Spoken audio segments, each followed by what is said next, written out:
I am officially back from Europe, so we do need to talk about some of the players, the buttons that we're clicking over on Underdog Fantasy right now. Some of our must-draft players early in fantasy football drafts. This should give you guys a good outlook for your upcoming home league drafts, as well as if you're drafting on Underdog. Some of the buttons that we're consistently clicking. We're talking about 10 players today. Me and Danny brought 5 each to the table. You and I are both in slow draft hell right now, drafting as many teams as we possibly can. And these guys are all kind of standing out to us as good values here. So we're not going to waste any time. Let's get right into it.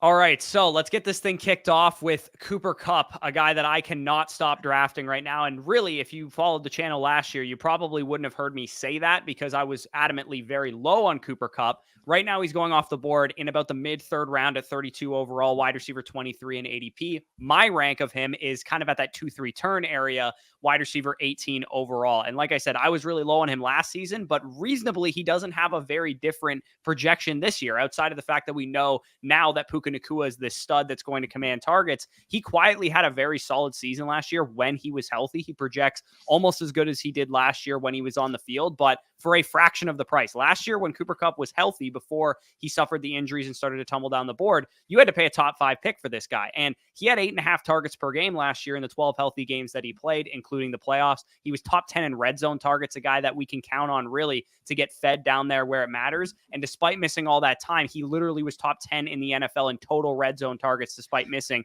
5 games during the regular season. This isn't really an anti-Puka Nacua take. I think he's a fine pick where he's going. I have him a little bit lower than where he's going right now. I'm more of like a early second than a late first kind of guy on Puka Nacua. But this offense feels very, very concentrated. Matthew Stafford and Cooper Kupp and Puka Nacua, that is going to be the offense outside of the running backs. Stafford is a fantasy kingmaker as well. He just feeds his number one guys over and over and over again. I feel like both of these dudes could finish as wide receiver ones. And I actually think that they will be a lot tighter than their ADP discrepancy right now. Like I could see Puka Nacua being wide receiver 7, wide receiver 8 in points per game this year, and Cooper Kupp being wide receiver 11 or 12. And to me, of the two of them, Cooper Kupp is the button I find an easier time hitting between those two Rams receivers. Yeah, it kind of feels at this point that the market knows the expectation for Puka Nacua. Obviously, a great rookie season, one of the all-time rookie seasons that we can talk about in NFL history. But are we forgetting that literally just the 2 years prior to this past year that Cooper Kupp on a point-per-game basis was the fantasy football wide receiver, a guy consistently scoring 24, 25-plus PPR points per game? This guy was electric. There was a reason why he was going in the top 5, the top 6 of your drafts in these last couple of years. One injury-riddled season, and he's back to pre-breakout price tags. We're talking about pre-Matthew Stafford, pre-Cooper Kupp going for the Triple Crown. He was going about the 3-4 turn when he was a 900-yard, 4-5 touchdown wide receiver back in 2019, 2020. We're talking about a guy that has the sample size in these last couple of years of being able to dominate on a points per game basis, and yet his price completely reverted to pre-breakout. Like, I don't understand it. Like you said, this is one of the offenses that if you told me 2 separate wide receivers combined for a 60+% target share, I'd pick the Rams offense to be the one that actually had that happen, because with the Rams, we know it's going to be Cooper Kupp. We know it's going to be Puka Nacua. Outside of that, is there any real receiving weapon on that offense you feel comfortable projecting for over 60, 70 targets? No, and Cooper Kupp was a fantasy king when he didn't really have a whole lot of talent around him, and he was the focus of defenses, and they've already talked about defensive coordinators and stuff, have talked about how hard it is to game plan for Cooper Kupp because of the way he's moved around the formation, and having a guy like Puka Nacua just makes that even harder. So I'm a big believer in the Rams offense in general this year. I think that all of them, for the most part, outside of Kyron Williams, who you really have to pay up for, he's starting to slide a little bit, and outside of Puka Nacua, who you really have to pay up for, I'm getting a lot of Cooper Kupp right now. I'm drafting a lot of Blake Corum, drafting a lot of Matthew Stafford, and even taking late dart throws on Demarcus Robinson as well. So for me, I feel pretty confident in this offense and projecting Matthew Stafford to, carry these guys. And Cooper Kupp is such a good example of even in a room like Underdog where the wide receivers are just absolutely thirsted. And we can preface this entire video with the wide receiver ADP that we're about to tell you on all of these guys is probably a solid 6, 7, 8, 9 picks ahead of where they'll go in your home league draft. So if Cooper Kupp is going at wide receiver 23, 32 overall in Underdog ADP, he's probably a 4th round pick in your home leagues. Yeah, that's kind of what it comes down to. You guys are going to see, we're going to reference some wide receivers that specifically on Underdog, I feel we're aligned with where the market value is, or even just slightly above. Like there's no real, oh, this guy is going a round and a half, 2 rounds later than where we have him ranked. Because as you said, the nature of these Underdog rooms is all of these wide receivers collectively are being pushed up the boards. Like if we were just talking about specifically values on Underdog, this video would be filled with running backs, tight ends, and quarterbacks because wide receiver has been appropriated. Yeah, literally. We're all excited about wide receivers. And of course, make your own adjustments. If you're listening to this for your home league and you play in a bog standard 2 wide receiver, 2 running back, 1 flex type of league, like wide receivers aren't nearly going to have the type of value when we'd probably be behind ADP on Underdog in that type of league format, as your own home league ADP would be a lot different in that type of format. So who's your first player here that you can't stop drafting? Yeah, and if you guys watched the wide receiver rankings video a couple of weeks ago, you'll know my love for Nico Collins, wide receiver of the Houston Texans, and he's one of the easiest clicks for me once I get to the second round. And the fact that he's going in the late portion of the second, where I compare him with teams that have Tyreek Hill, Jamar Chase, Justin Jefferson, Amon St. Brown, CeeDee Lamb, can grab him as my wide receiver too. And we'll talk about those aforementioned running backs a little bit later on. But once you get to round 3 to 5, it almost feels like a must taking some of these running back projections. But Nico Collins is one of the wide receivers I feel very strongly about. He goes 20 overall in Underdog, wide receiver 14 off the board. I have him ranked as my wide receiver 10, 16th overall player. So even though wide receivers are being pushed up, this is still a guy I am pushing the button on every single time, because I don't think the market has quite caught up to just how talented Nico Collins is as a wide receiver in the league. I truly think he's on a superstar level trajectory in an offense that everybody's projecting to be one of the top 5, top 8 offenses in the league. Everybody understands how good CJ Stroud is. Everybody's talked about the weapons on this team, but people got to show some more respect for the clear wide receiver 1 on this team, Nico Collins.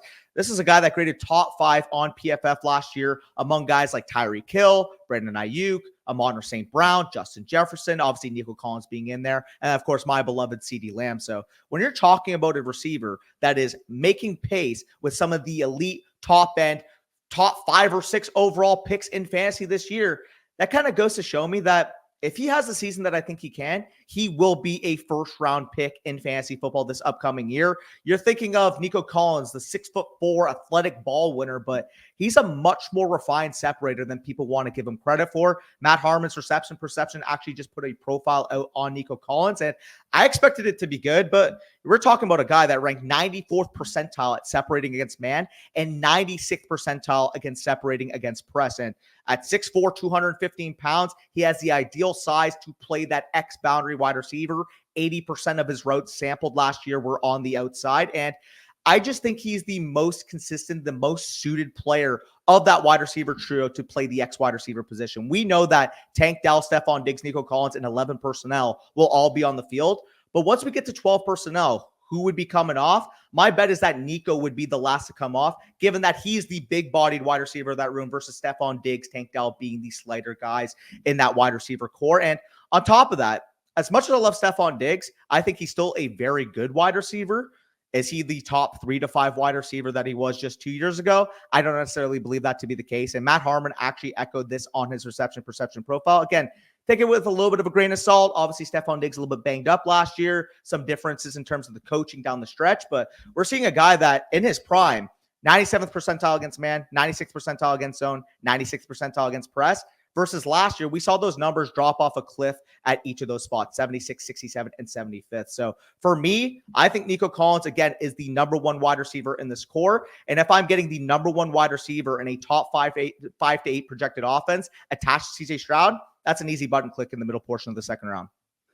Yeah, I think the only pushback I'd have, because I'm like generally lower on Stephon Diggs market consensus wise than where he's going, and it's partially due to like stacking reasons on Underdog and, correlation and all that kind of stuff. But for me, I'm like, oh, okay, Stephon Diggs in the early 3rd round. I'm not clicking the button on that on Underdog, but if he's in home league drafts in the 4th round, which is probably more so what's going to happen, I can kind of understand how Nico Collins could lose some value to Stephon Diggs because Stephon Diggs is a possession receiver. He's a chain mover at this point in his career. I could see Nico Collins kind of being Brandon Ayuk-like, where he's more of a big play threat. He averages like 16 yards per reception and that kind of thing.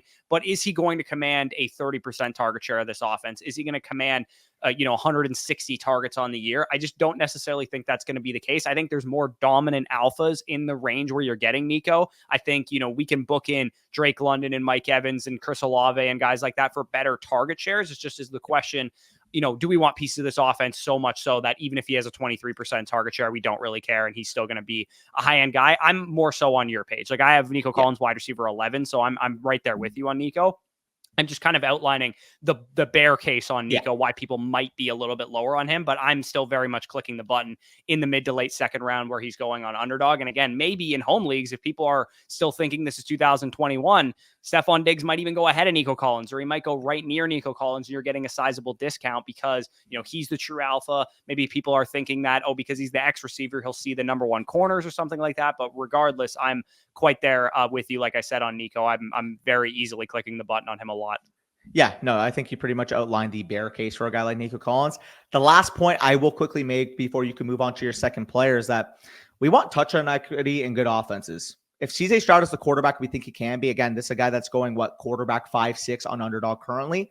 We need him to hit that 30 touchdown, 35 plus touchdown pace as a pocket passer.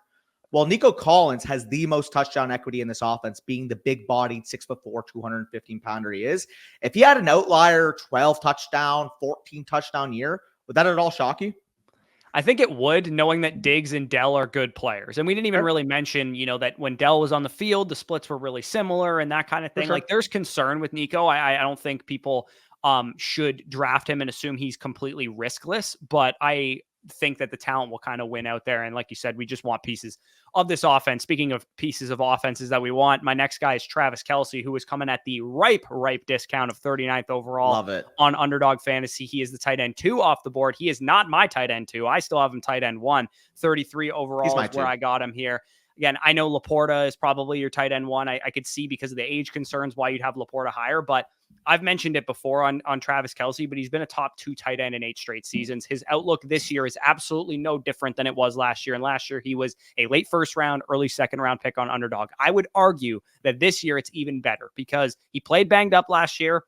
He had no help to move the offense. There was no wide receivers until about week 11 when Rashee Rice started coming on, and Mahomes had career lows across the board in passing yards, passing touchdowns. Everything was lower for this offense. It was surprisingly frustrating to watch for the first time in Mahomes' career. We all expect to bounce back from the Chiefs offense. And while Xavier Worthy, Marquise Brown, and Rashee Rice are all guys that I like, all guys I think are good values at ADP right now, he is the capable number 1 receiver still that he always has been. Travis Kelce is still going to funnel this offense over the middle of the field, move the chains. He is definitely going to be the number 1 target earner here. He only scored 5 touchdowns last year. Like I said, Mahomes had a career low in passing touchdowns, and Travis Kelce had scored 9, 11, and 12 touchdowns in the 3 years prior. We saw a floor season, basically. And he was still the tight end 1 in points per game, by the way. As much as I like Laporta, it's a lower volumed offense. He's not the number 1. Amon-Ra is. It's a worse quarterback in Jared Goff. It's a run-heavy team in the red zone. They're going to use Jahmyr Gibbs and David Montgomery down there. And, of course, he's more expensive than Travis Kelce. He goes higher than Travis Kelce. So, for me, I'm not taking very much of any Sam Laporta because I think the reason he's going higher also is because he's correlated to San Francisco and Christian McCaffrey goes first overall. So, because they play each other in week 17 for those of you guys that aren't aware of that. But for me, I just look at Travis Kelce, the number 1 receiver for the Kansas City Chiefs offense, available at the early portion of the 4th round, late portion of the 3rd round. To me, it just seems so easy to start my draft with 2 stud running backs or 2 stud wide receivers or 1 of each, and then grab the Kelce Mahomes stack in the 3rd and 4th round. Yeah, no, it's actually hilarious because when it comes to Travis Kelce, you mentioned his ADP is 39 overall, you said. I've seen him fall to 4 or 5 turn. I had one draft where I was able to get Travis Kelce and Patrick Mahomes at the 4 or 5 turn. This was a stack that we're talking about just 2 years ago was going on the 2-3 turn. So the fact that you're getting that type of value 2 years later when we know who the leader in targets for the Chiefs is, especially if Rashee Rice misses time, is going to be Travis Kelce. So I understand people are going to be a little bit lower given the age. I mean, we've been on record saying that we're concerned about Travis Kelce's age for the last couple of years, but that was when people were taking him 6th, 7th, 8th overall in their drafts. The fact that nothing has really changed and you're getting this guy in the 4th round now, like you mentioned, you're ahead of ADP. I also have him ahead of ADP. He's currently my tight end 2 at the moment, and I have him ranked as my 34th overall player. You said you have him 33, correct? Yeah. And I mentioned too, schematically, these field stretching wide receivers really, really do help Travis Kelce. Like Marquise Brown's a proven target earner. Xavier Worthy in college was a proven target earner. Rashee Rice, once he's back, proven target earner. But this offense is moving like a 2021 Kansas City Chiefs offense when they had guys like Tyreek Hill and stuff stretching the offense. Travis Kelce just feasted over the middle. And I do think he's not really any different of a player than he was this time last year. He played banged up most of the season. He still had 14.5 points per game. It was like a terrible Travis Kelce year, and he was still the best tight end in fantasy. It's kind of like all the things that we're saying were too expensive or too cheap these last couple of years. The market kind of overcorrected on. They overcorrected dropping Kelce because of age concerns. Again, he's a guy that if he was going at the 2-3 turn, I would still be willing to take him there. So I have him ranked at 34th overall because obviously the market is lower. But if you told me he was going 2-3 turn, I wouldn't be completely against that ADP. So the fact he's going at the 3-4 turn just makes him even that much more of a value. And the same thing, like we've talked about how young wide receivers are such a value in these last couple of years. And this year it's kind of inverted. Yeah, absolutely. So who do you got up next on the docket here? Yeah, so my next player, it's funny you made reference to the Kansas City Chiefs offense and that this could probably be the best Chiefs offense we've seen since 2021, since 2022. Like even in the regular season last year, the Chiefs offense didn't look like the Chiefs offense until the playoffs. And I think the main reason why is that once Isiah Pacheco got going in that backfield, we saw the Chiefs offense completely take new heights. Isiah Pacheco is currently going off the board as the 47th overall player on Underdog. 47th overall, RB11.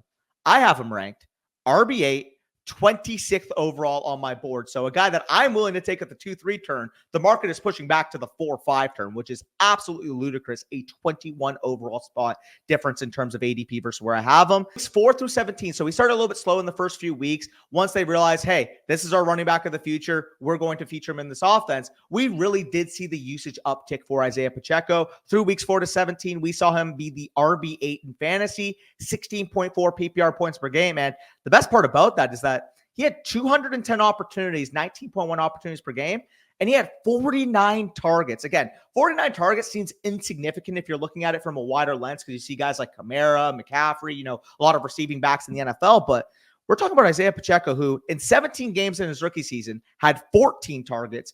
Take that uptick in year 2 to 49 targets. So we love seeing him being able to play on 3 downs. We know what he is between the tackles. He's one of the hardest runners in the entirety of the NFL. But if he can start commanding some more third down work, I don't even think we've seen the ceiling of his fantasy football potential because we saw it in the playoffs, man.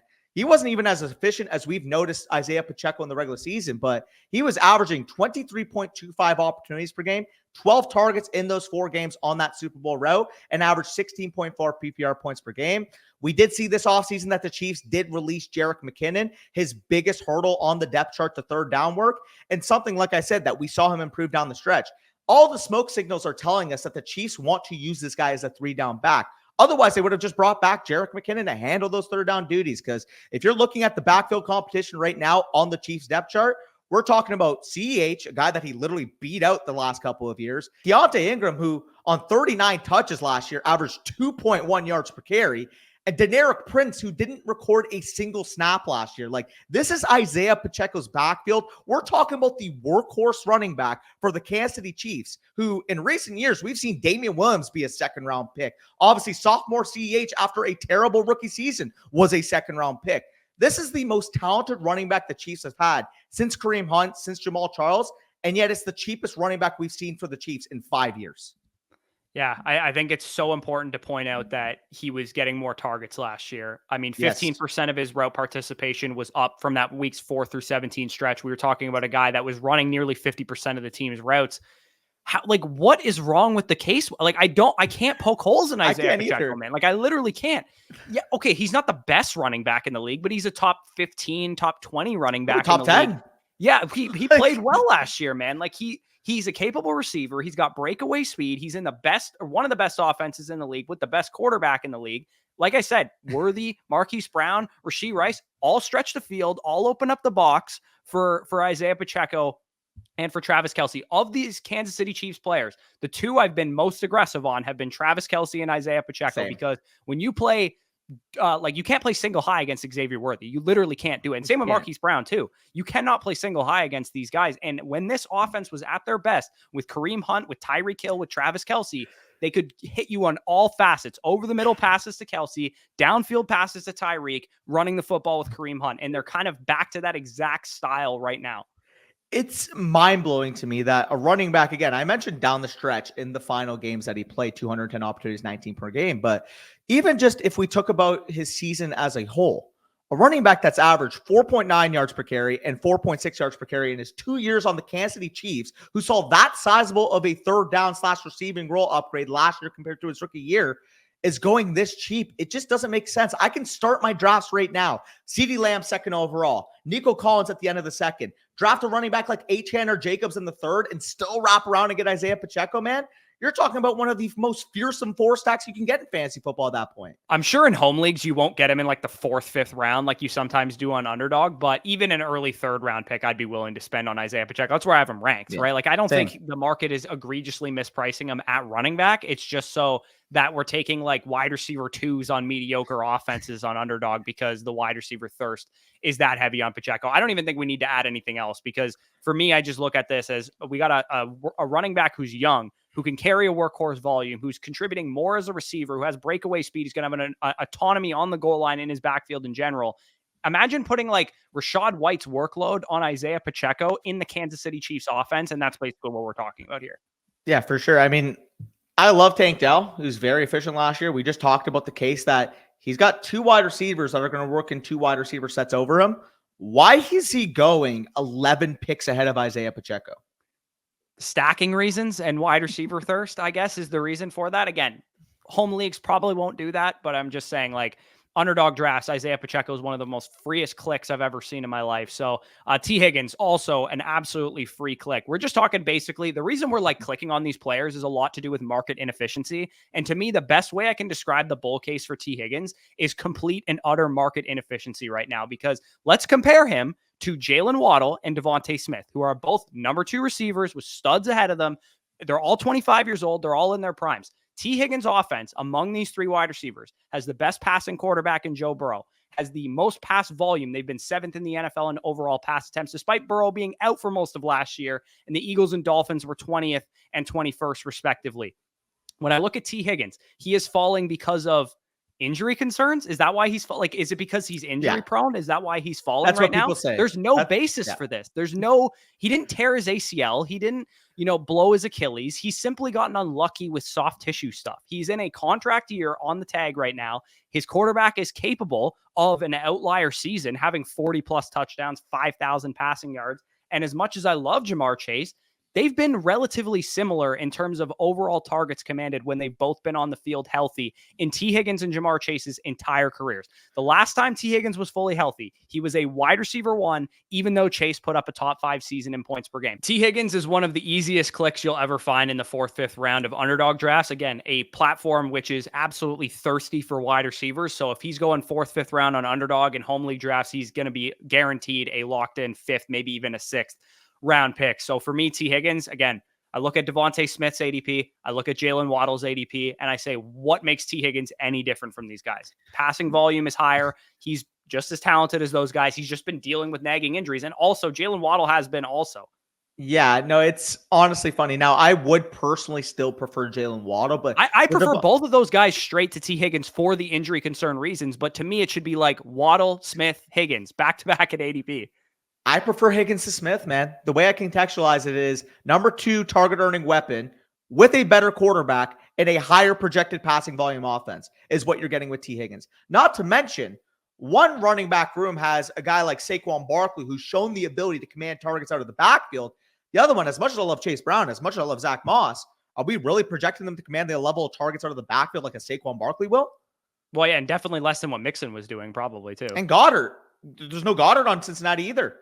Yeah, no, it's pretty crazy. Like, I have him ahead of Smith also, but I was just saying, because Smith's ADP is like way higher than Higgins, and it doesn't really make sense. And I love Devontae Smith. It just doesn't really make sense. Yeah. And again, I don't want to get coined as an Eagles hater. It's just simply from a volume perspective, because we can expect the Eagles to run the piss out of the football and be one of the lower projected volume teams versus the Bengals with Joe Burrow, when he has been healthy, has been one of the highest passing volume teams in the league. Not to mention losing Joe Mixon. We make the case about how the Cowboys are going to throw the ball more, but nobody's also applied that to the Cincinnati Bengals. Yeah, no, it's pretty. The Bengals in general, like, I think Chase This might be a hot take. I think I would prefer Chase to Tyreek Hill, to be honest. That is a complete hot take because, Tyreek's been an absolute superstar, but we've seen a couple seasons now of Tyreek start to wear down a little bit. He's a little bit older, and the Dolphins offense seems to always goes along, and we have not seen this outlier season from Joe Burrow yet, and I know it's coming at some point.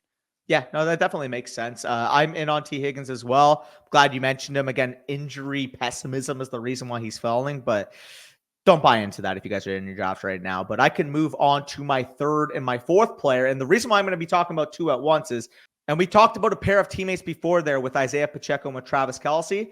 I'll make the case for my number 3 and number 4 must-draft players being the teammates over there in Green Bay with Jayden Reed and with Jordan Love, respectively. Guys I have much higher ranked than their ADP suggests, like you can see on the screen. But we'll start off with Jordan Love because, Corey knows my thoughts on Jordan Love. We had a big talk about it even in our league chat, but I'm all in on Jordan Love. The optimism I have for this Green Bay offense really boils down to the fact that I view him as an exceptional quarterback and as a very strong MVP candidate for this year. Some may be worried of the small sample size, and I get it. But once Jordan Love really clicked from a processing standpoint down the stretch, he truly played like an MVP. And people are forgetting, man, this was his first full year as a starter. Like, he played like a young quarterback prior to that bye week. I believe everybody watched him almost throw the game away against the Las Vegas Raiders. But when it comes to quarterbacks, there is exponential learning curves when it comes to that position. And we saw Jordan Love, once he took off, legitimately play like one of the 5 best quarterbacks in the football. If you check advanced metrics, if you check PFF grade, Jordan Love is at the top of a lot of those metrics. He finished the league second in touchdown passes behind Dak Prescott as a first-year starter, despite a very young, very ambiguous wide receiver core throughout the year. And he led Green Bay to a close divisional round loss to the San Francisco 49ers. I believe this guy is on track to be a superstar at the quarterback position. And we saw it. Week 7 on, after that Raiders game, again, I'm going to admit it, even as a Jordan Love fan, that was not a great game on his schedule, but he has the bye week. He comes back. After that game, we saw him average 19.5 PPR points per game, quarterback 7 down the stretch. He just limited his turnovers and really operated that LaFleur scheme to a T, despite guys like Christian Watson being in and out of the lineup, despite Jayden Reed, which we'll get into in a second, playing inconsistent snaps. We saw Jordan Love take that ascending step, and I think he's a very similar bet to CJ Stroud, only he currently goes off the board 25 picks later. And I'm going to talk about his teammate Jayden Reed now. Once the Packers got going, Jayden Reed was the main target, the main preferred option for Jordan Love. In that stretch, he averaged 15.4 PPR points per game, despite running a limited route tree, a limited route sample, and he averaged 1.95 yards per route run, which was top 30 in the NFL as a rookie wide receiver, along with being third amongst rookies in yards per route run in 11 personnel. And the majority of his work, which we'll get into in a second, did come out of the slot. Some design looks out of the backfield. The con would be that they didn't run a lot of 11 personnel. They were only the 20th highest team in terms of 11 personnel usage last year. But I think that's bound to change this year. A, because Reed was a rookie, and it's very plausible that as Love's go-to down the stretch, he sees more routes on the outside. Again, only 23.5% of his sampled routes last year came on the outside. That's typical as a rookie wide receiver. LaFleur sees him. Okay, you're going to play our slot role. By year 2, let's see if you can handle more on your plate. What he was doing in the slot was being the most efficient target on this team. Not to mention, we did see LaFleur call more 11 personnel down the stretch last year once he saw the familiarity, the comfort with Jordan Love. It makes sense. First-year starting quarterback, what are you going to do in their first 5 to 6 weeks? You're going to play 12 personnel. You're going to run the football. Once Matt LaFleur saw Jordan Love take off, we saw those 3 wide receiver sets come out. And I do think that translates going into this upcoming season. Matt LaFleur knows now what Jordan Love's capable of, and I would bet my bottom dollar that we see them run more 11 personnel than we saw last year. And if that's the case, I view Jayden Reed as Matt LaFleur's Deebo Samuel, a 24-year-old Deebo Samuel, and just as potent of an offense, in my opinion. Again, I think Green Bay has a top 5 level potential in offense this year because I think Jordan Love can take that next step. And if Jordan Love takes that next step and they do run up more 11 personnel, which I do think is in the cards for this year, I think Jayden Reed has the opportunity to blossom. And not to mention, again, if he does play some more 2 wide receiver sets, he is on the field, 80, 85% of the time. I think we're going to be leaving this year talking about why were we taking Deebo Samuel over him. Oh, I hear you on the Green Bay Packers offense. I'm optimistic about it too, but I do disagree with a lot of what you said about the 11 personnel stuff, because they had 2 rookie tight ends last year, right? Yep. Luke Musgrave missed time. Tucker Kraft didn't really come on until the end of the season. I think they're going to want to keep running 12 personnel, even though they have all these, receivers that I feel comfortable in. I feel confident that Jayden Reed is the slot receiver. And does that mean that a healthy Christian Watson and a healthy Romeo Doubs, who are bigger bodied receivers, play on the outside in 2 wide receiver sets? That's a major concern. Pass volume is a major concern for me as well. And I don't think people are talking about this enough.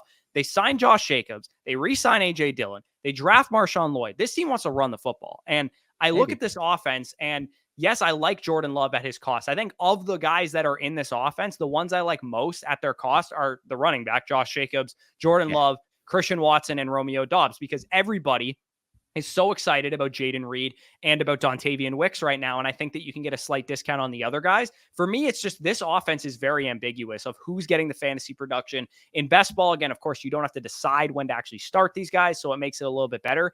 For me, I feel like everything is baked in, especially for Jayden Reed. Jayden Reed is going in like the 5th round right now, the 4-5 turn. He absolutely has to win the outside job. He absolutely has to be the next Deebo Samuel, pretty much, to pay off that ADP. And it's not that I don't think Jayden Reed can do that. I think he's a talented player, and he showed that last year. He was very impressive. Like 13.5 PPR points per game as a rookie is very impressive. I just think that this is all new. Jordan Love kind of just came on down the stretch last year. He wasn't an elite quarterback the entire season. Maybe he's going to become one.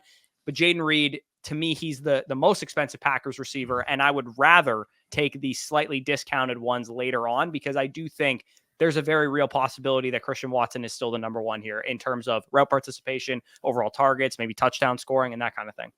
And that is fair. There is some validity to the fact that, if there's so many, potential targets on this team, take the one at the best opportunity cost. The way I view it, though, is to me, Jayden Reed is so clearly going to end up the one on that team based on I disagree with that statement. Based on his per target efficiency. Yeah. You don't think okay, well, we look at Christian Watson's rookie season, and I can make the exact same argument. If not Jayden Reed, who do you think is going to lead the Packers in targets then? I think Jayden Reed will, but I don't have to pay the same cost for these guys. So I'm going to take Christian Watson. But that goes back to my point. For sure. But that goes back to my point. Yes. But you said he's far and away the number one. I don't think he's far and away the number one. See, I would make the bet right now, if I had to, that Jayden Reed would lead this team by 20 plus targets. Yeah, I think you're probably right, but I also am not 100% confident in that statement. And the market is confident in that statement with the price difference between Reed and the other guys. See, I am confident because when I look at it, is it a different case to Amon we're talking about pre-show? Sure. But when we have to make excuses for why a rookie wide receiver produced, it's always just smart to bet on him continuing to improve. Like, he was averaging 15.4 PPR points per game. He was a top 15 wide receiver in fantasy down the stretch last year. And he's being drafted going into his second year with an MVP caliber quarterback, in my opinion, as the wide receiver 34. Again, I completely agree with you in the sense that we shouldn't be ranking him as a top 15 guy because there is some ambiguity, but I have him as the wide receiver 27. Why is he not being drafted as a top 30 wide receiver? Well, we went through, like, who do you have him over that I don't have him over? And, like, you have him over guys like Michael Pittman and stuff. Absolutely. And to me, I can't quite get there for a guy that I know full-fledged is the number one of his team. It's, again, Jayden Reed, Jordan Love, this whole Packers offense. Do I think it's going to work out? Sure. Do I think it's going to be a slam dunk MVP? No questions about it. No, I don't. I think that there's a chance that it could be that well, but I'm more so in line with the market on this offense, more so in line with a median projection with what I think the Packers offense can be. You're more so, I'm just going to bet on the ceiling. And to me, I think that's fine if that's like your wheelhouse there. But there's offenses that we just talked about, Kansas City and Cincinnati, and these offenses, they're going relatively similar in terms of price tag of some of these pieces when you're stacking up teams. And I would rather bet on those quarterbacks and those offenses. See, I think getting a potential MVP quarterback's number one weapon in the 5th round, to me, again, we might both of disagree those on things Love. Are projections. Potential MVP quarterback and number one weapon. Those are both projections. That's what I would like to point out. Just like we were betting on Amon in the 4th round, projecting going into his following year. You have to take risks in fantasy. And if a guy has this level of upside, pick, not a 4th round pick. Sorry. Correction, 5th, 6th round. If Jayden Reed was a 6th round pick, I'd be right there on board with you. He's in the 5th right now, and it's in an underdog push room. Keep in mind, in home leagues, you're going to get him probably a round and a half cheaper.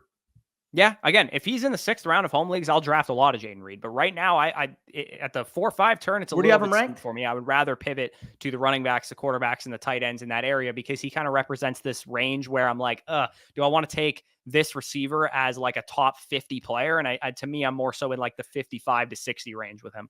So you're basically in line with the market because he goes 56 overall. Okay, fair. Yeah, so it's exactly. not like you're I'm like right in against the line. market. I think I'm Okay. at 55. All right, fair enough. So, I mean, all goes to show that even if you have some pessimism, the fact that you still have him aligned with the market speaks volume, though. Even though there's risk, the upside is he's a top 12 wide receiver in fantasy. Yeah, no, I definitely don't disagree with that upside. All But right. one of the reasons I'm not clicking the button on Jayden Reed is because I am clicking the button on this next player. And this is everybody's favorite fade right now. Everybody hates Rachaad White. He just had volume last year. He says rushing yards over expected. It's one of the worst. Like, everybody has the same argument for Rachaad White. And in my opinion, they're all really, really dismissive of what this guy did, to be honest. Is Rachaad White a superstar running back? Absolutely not. He is not. He is a solid running back running the ball and a good above average receiving back. But RB10 in PPR points per game as a second-year running back, a first-year starter who got better every game last year. He was bad at the beginning of the year, really, really bad, and then started to come on. I believe in week 6, we had a trade targets video, and I said, go buy Rachaad White, and he basically sun-ran the entire rest of the season. Jahmyr Gibbs and Rachaad White on that video, by the way. So yes, exactly. He had 70 targets last year. Usually, we'd be shitting our pants to draft a young running back with volume who is a top 10 running back in his second NFL season. The reason that the Bucs offense could not run the football is not 100% Rachaad White's fault. Their interior offensive line was bar none the worst run blocking line in the league last year. As a Bucs fan, I can tell you that Rachaad White kind of like ran with patience last year, and we didn't have the blocking to support that running style. For reference, our run blocking grades of our left guard were 58.9 for Aaron Stinney, 52.2 for Matt Filer. They swapped out left guard last year. Center, Robert Hainsey, third lowest rated center on PFF run blocking grade, 50.3. Cody Mauch, right guard, rookie season last year, coming from a small school, was the single lowest graded guard in the NFL in run blocking with a 37.6 grade. So, and this is, our offensive line was 29th in run blocking overall. We had Tristan Wirfs and Luke Gadecki who were outstanding last year, run blocking, pass blocking, everything. The interior was a huge, huge problem. So they draft Graham Barton, ready-made stud. They can't say enough good things about this guy. Cody Mauch is going into his second year at least, if he's starting still. They bring in a lot of insurance. Bed Bredesen. They signed a guy from the Eagles as depth. They have Robert Hainsey, who's still on the team, but he's going to be more of a swing guy on the interior. And they also drafted a guy on day 3 as well. So again, when I look at this offense, do I think Rachaad White is going to be a stud running back in the NFL? No, I do not. But I do think he's going to be a lead back, an opportunity share in the 65 to 75 range. I'm not overly concerned about Bucky Irving, honestly. He was a day 3 running back. He's a 4th round pick. He's undersized. He's a bad athlete. For a coaching staff that is very old school, every time the Buccaneers have drafted a running back, they have not played him a lot in their rookie season. Think about Rachaad White. How inefficient was Leonard Fournette when Rachaad White was drafted, and still Leonard Fournette got most of the work? How inefficient was Ronald Jones and some of the guys that we had when we drafted Keyshawn Vaughn in the 3rd round? The running backs that we draft don't get put on the field right away and produce immediately. I think Bucky Irving could maybe carve out a role, but to be honest, I do think this will still be Rachaad White's backfield. It's ugly. It's gross. He's a volume play. It's kind of dead zone-y, but he's young. He has pass catching upside, and he did get better as the season went along last year.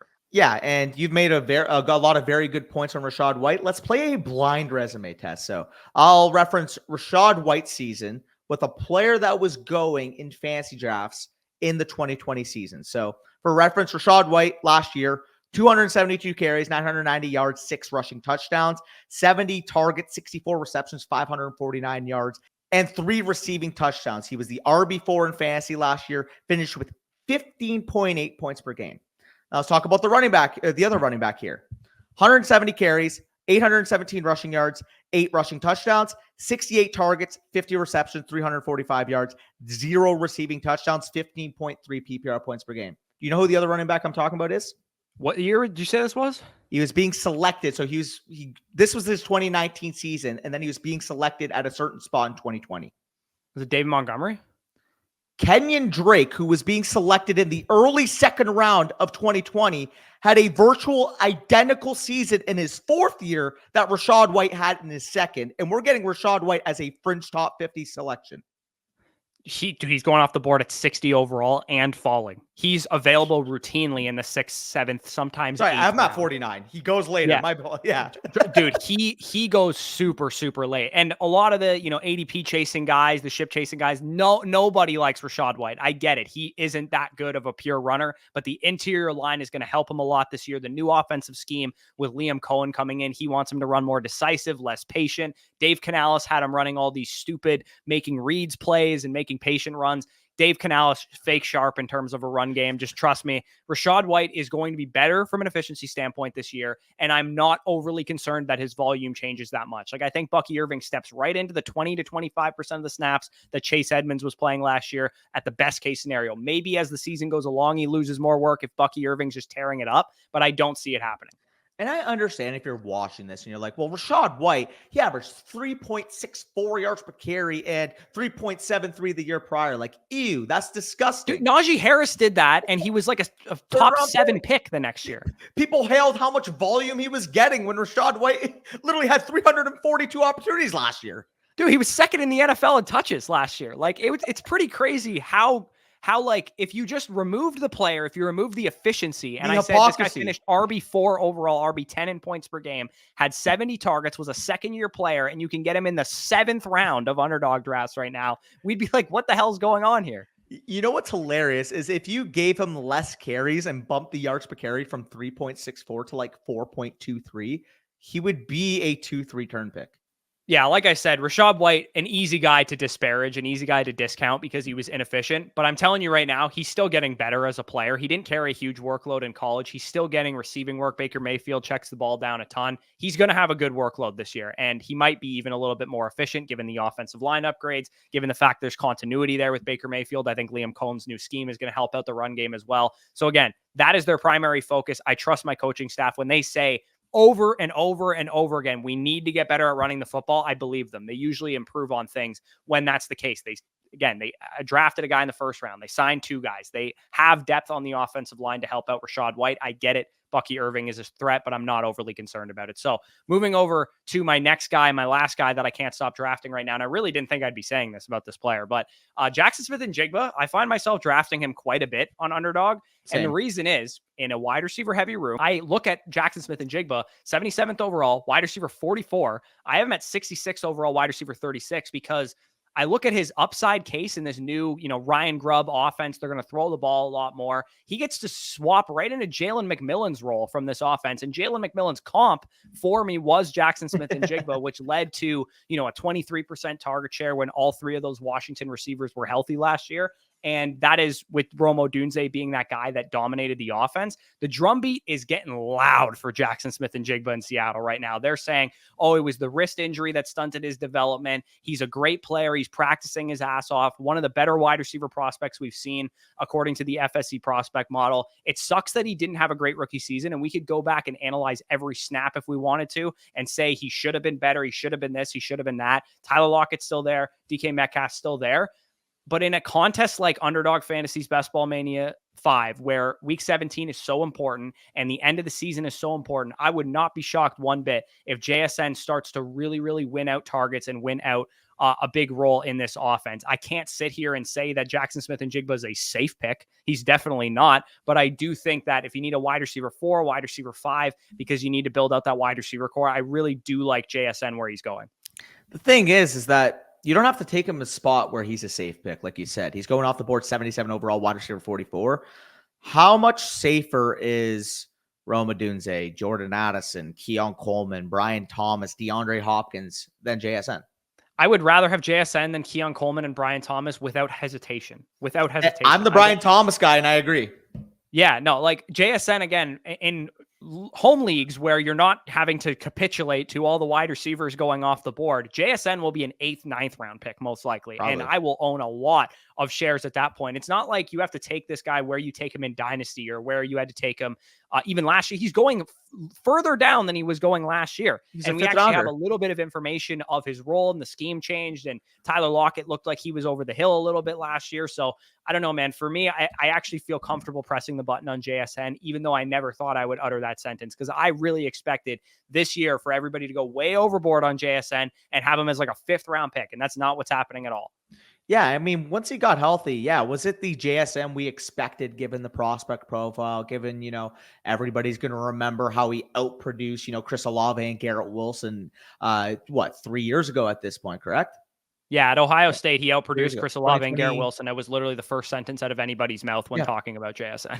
So that player goes out there, and while he doesn't play up to that expectation, still has a couple really solid games down the stretch last year. Like he was commanding, 7 targets, 11 against the Cowboys. Actually, should have had a touchdown in that game too if it didn't get overruled, and then DK Metcalf ended up sniping him on the 1-yard line. But like JSN, like you said, is working in that Ryan Grubb scheme now. Is the youngest of these Seahawks wide receivers, and not enough people are talking about that.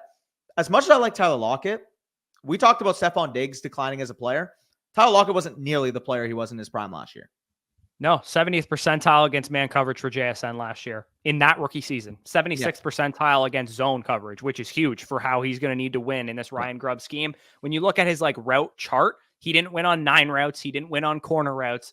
We didn't expect him to do that. He's not super fast. He's not super explosive. He's a 2-level threat. Did win on were digs, outs, comebacks, curls, everything we need JSN to win on. So he's a risky bet. He's kind of an uneasy click when you think about him, but I usually have 3 or 4 wide receivers on my roster already before I press the button on JSN. So that's why I feel good that he can be a late season push to potentially win one of these big tournaments on Underdog. And if you're drafting a home league team where you got 2 wide receivers, 2 running backs, 1 flex, bog standard type of scoring format, you're just swinging for upside where he's going in the draft anyway.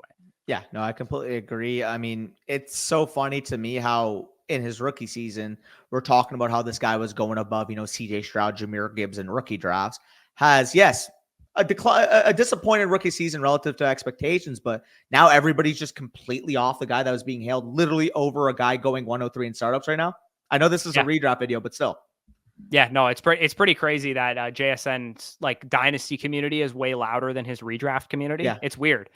He's kind of he's kind of one of those players. You get a couple of these every year where the dynasty community loves them, but then in redraft nobody likes them, and vice versa. We sometimes have guys where the redraft community's all over him. Gabe Davis stands out a couple of years ago. The redraft guys were all over him, and then in dynasty his ADP was wide receiver 50 or something like that. Yeah, it's pretty funny that maybe just the best optimal market is kind of combining the dynasty thoughts and the redraft thoughts, because it always happens where people are either overhyped in either format or underhyped in either format. So regardless, though, JSN, very easy button to click, like you said. I'm going on to my final guy in this video, and you mentioned, having a relatively disappointing rookie campaign for JSN. If this guy had a disappointing rookie campaign, I would be extremely shocked, because he may just be the best prospect I have seen at his position. And I'm going to say right now, he is the best prospect I have ever seen at his position. Brock Bowers of the Las Vegas Raiders, ADP of 100. Barely a tight end 1, tight end 11 off the board for a guy that, yes, I understand most rookie tight ends do take a while to get going in the NFL, but I view Brock Bowers the best tight end prospect I have ever personally watched, much closer to the Kyle Pitts, Sam Laporta route of development, where they are able to give you immediate production.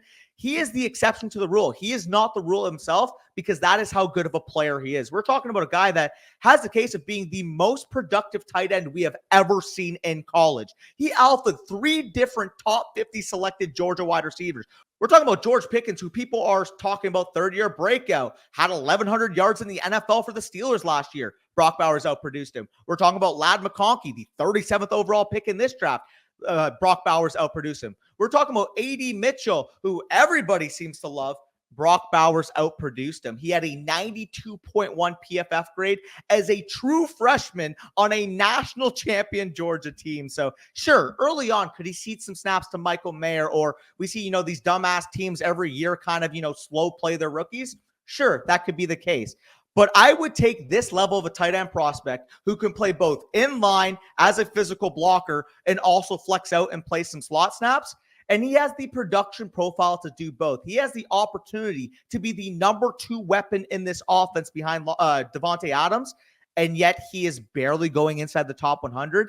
If Brock Bowers went out there and not only had a Sam Laporta level rookie season, but outproduced what we saw from Sam Laporta, I wouldn't be shocked. He has tight end 1 level upside being selected as a fringe tight end 1. If you're punting tight end, you're missing out on, let's just say, the Sam Laporta, the Travis Kelce, the George Kittle, the Kyle Pitts, the Dalton Kincaid. What is your excuse for not taking Brock Bowers? Oh, I draft him so much. He's Same. so like, it's weird. Another one of these guys that like I can't push the button on in a startup in Dynasty because he goes so high in Fourth round. Dynasty, but I'm like, I will get my shares in best ball because he is way underpriced in best ball. If we're drafting him, 37th overall in Dynasty startups, like you don't think he's probably going to need to have a good rookie season to be able to pay off that Dynasty startup ADP. For me, I look at it. I'm like, yeah, like Devontae Adams is the only major target earner on that team. Sure, Jacoby Myers is fine, whatever, but they lose Josh Jacobs. They're not going to have nearly as effective of a running game without him, with Zamir White and Alexander Mattison. And I mean, Gardner Minshew, you have it written down here. Like he's targeted guys like in the short areas of the field, Michael Pittman, D.D. Westbrook, Leonard Fournette in years past of his career. So I feel really good that Brock Bowers is going to be the type of guy. Like I'm staunchly anti drafting tight ends early. So give me the guy that is going like in the 8th round when all the wide receivers have dried up and I can draft him for my main tight end and just pair him with Pat Freiermuth or Dalton Schultz or something that can early Hunter Henry. Like it's comical to me that people say, oh, well, we don't want to draft mid tight end 1 projections, but are letting a guy that has literally tight end 1 overall ceiling fall to tight end 11. Yeah, I have him rated over a lot of guys that go ahead of him, like Jake Same. Ferguson, David Njoku, those guys. Like I would much rather have Brock Bowers than him. Yeah, absolutely. So tight end 11, guy with that amount of upside. Again, if you're worried about the early season viability, maybe I love the Michael Mayer, the prospect. He is not going to be a reason for me to pass on drafting Brock Bowers. I'm just going to get that right out there. Yeah, I'll take a galaxy brain take right now. Let's quickly examine Brock Bowers versus Kyle Pitts now. 4th-year tight end, right? We know that Kyle Pitts has not lived up to his draft billing thus far in his career. Brock Bowers has, yes, a admittedly number 1 caliber receiver in front of him on the depth chart. Devontae Adams and Drake London are going pretty much identically in terms of overall underdog drafts right now. So it's pretty much expected that Drake London is going to alpha Kyle Pitts to the same level. He also has Bijan Robinson going as a top 6 player off the board in the backfield. Kirk Cousins is coming off a torn Achilles. Michael Penix Jr. is a rookie quarterback. So yes, I would take Atlanta's quarterback situation over Las Vegas's quarterback situation. But between Gardner Minshew and Aiden O'Connell, I don't think they're going to win a lot of games. I don't think they're going to be like a good team, but can they support Brock Bowers and Devontae Adams in fantasy? I think this is kind of one of those teams where we watch them on Red Zone every Sunday and they're like a 6-11 football team, but they're actually have good fantasy production pieces like the Raiders were a couple of years ago with Jacobs and Adams. I mean, what's the difference between the Gardner Minshew Colts last year? Like they had a lot of fantasy viability at the end of the stretch. And not to mention that was in a Shane Steichen run scheme that even with Zach Moss, even with fucking Trey Sermon at points last year, it felt like the Colts could run the ball. Are we really expecting Zamir White and Alexander Mattison to be a top 10 duo in the league? Because if they aren't, they're going to throw the ball a ton. Yeah, I think Zamir White is like the 32nd best starting running back in the NFL. Legitimately, I think he's the worst starting running back in the league right now. So I do expect this team to throw the ball. I think between O'Connell, he looked good as a rookie last year. Even if Gardner Minshew sucks, I think O'Connell can probably help Brock Bowers and Devontae Adams. Regardless, I do think that Brock Bowers is one of the best values on the board right now. I'm not very likely to hit the button on Trey McBride in the 4th round when I know I could get Brock Bowers in the 8th, 9th round. That's just a simple fact of drafts right now. So again, this was a little bit of a longer video. Appreciate you guys for sticking around. These were 10 players that we cannot stop drafting. Currently, right now, you can draft fantasy football teams. If you guys are waiting patiently for August to come around where you can do your home redraft leagues, I'm telling you right now, you need to be on Underdog Fantasy because not only is Underdog Fantasy the best place to play fantasy football because there's no setting your lineups, there's no waiver wire, there's no trading. You just draft a team and you collect your winnings at the end of the season and you sweat out some of your teams. You can have so much fun preparing for your home league drafts by drafting on Underdog Fantasy to the point that you're going to walk into your home league and be a seasoned veteran of drafting fantasy football teams already. Not to mention in Best Ball Mania 5, if you take the thing down, you could become a millionaire and win $1.5 million, $15 million in total prizes.